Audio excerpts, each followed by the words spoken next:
Hello అండి, welcome to my channel.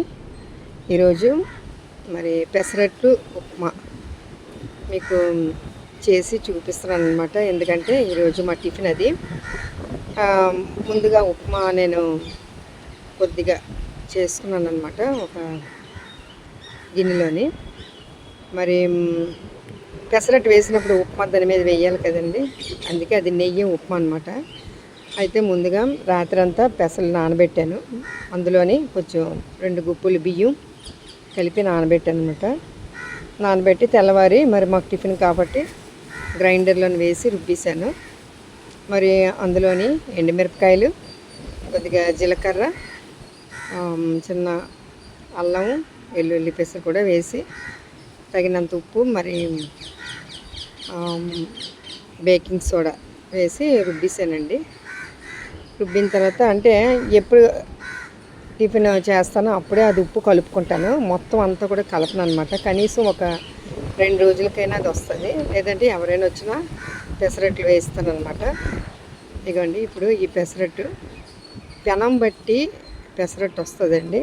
చెప్పాను కదా, పెనం మంచిగా ఉంటే అది హైలో పెట్టి బాగా వేడెక్కిన తర్వాత అప్పుడు పెసరట్టు వేయాలి. మరి చిన్న ఉల్లిపాయలను, పచ్చిమిరపకాయలు, కొత్తిమీర కట్ చేసుకొని పెట్టుకుంటే దానిపైన మనం జల్లుకోవచ్చు. ఇంకా పైన మళ్ళీ అల్లం ముక్కలు ఇంకా అవన్నీ వేయక్కర్లేదు, ఎందుకంటే ఆల్రెడీ అల్లం అంతా కూడా వేసి రుబ్బేసాను అనమాట. ఇదిగోండి, దానిపైన నెయ్యి అయినా వేసుకోవచ్చు, లేదంటే మన ఆయిల్ వేసాను నేను. ఎందుకంటే ఆల్రెడీ ఉప్మాలోని నెయ్యి ఉంది కాబట్టి ఇంక మళ్ళీ నెయ్యి వేయలేదండి. ఎక్కువ వేసినా మరి ఎగత వస్తుంది. ఇదిగోండి, ఇది ఒక సైడే బాగా కాల్చాలన్నమాట.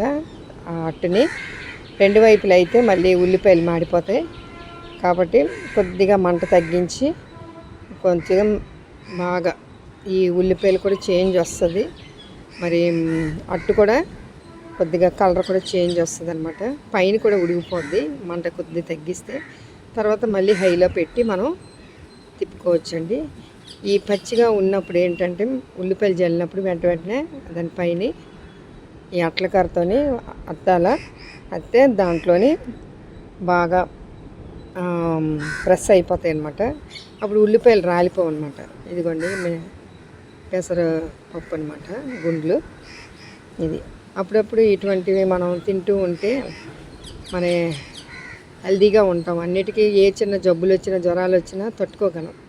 కాబట్టి అన్ని రకాలు మనం తింటూ ఉండాలి. ఒకదానికే మనం అలవాటు పడిపోకూడదండి. ఆయిల్ అయినా సరే మనం బ్రాండ్లు మార్చాలి. అది ఖరీదులని కాదు, కానీ హెల్త్ వైజ్గా మనం బ్రాండ్లు మారుస్తుంటే మరి శరీరానికి అన్నీ కూడా బాగుంటుంది. చూసారు కదా ఎంత క్రిస్పీగా వచ్చిందో. అంతేనండి, ఒకవైపే బాగా కాలితే చాలు అట్టు. పెసరట్టు చూసారా ఎంత బాగా వచ్చిందో. దీనికి నేను ఉల్లి చట్నీ చేశానండి.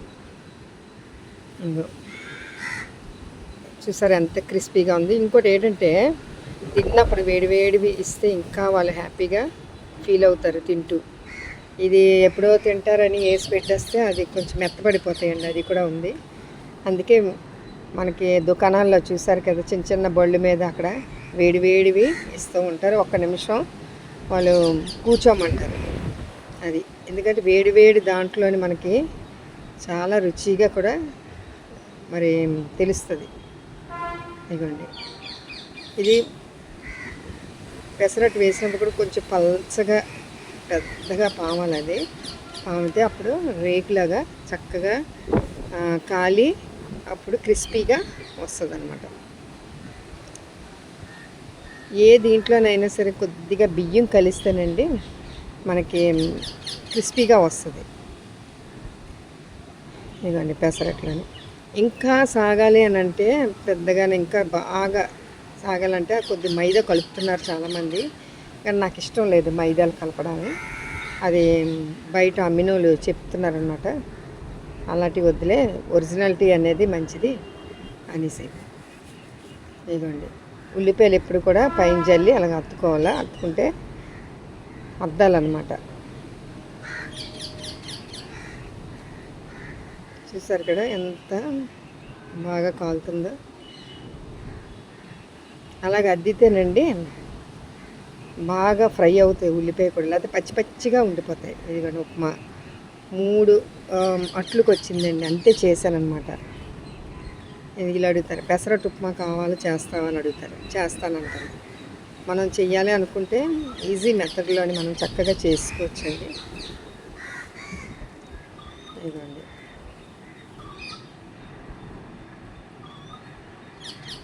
దీంతోనే ఉల్లి చట్నీ, మరి వేరుశనగ పలుకుల చట్నీ అది ఎప్పుడూ ఉంటుందిలేండి మాకు. ఇవ్వండి, చూసారా 3 అట్లు ఎంత బాగా వచ్చాయో. ఈ విధంగా చేయండి. థ్యాంక్ యూ అండి. Thank you very much.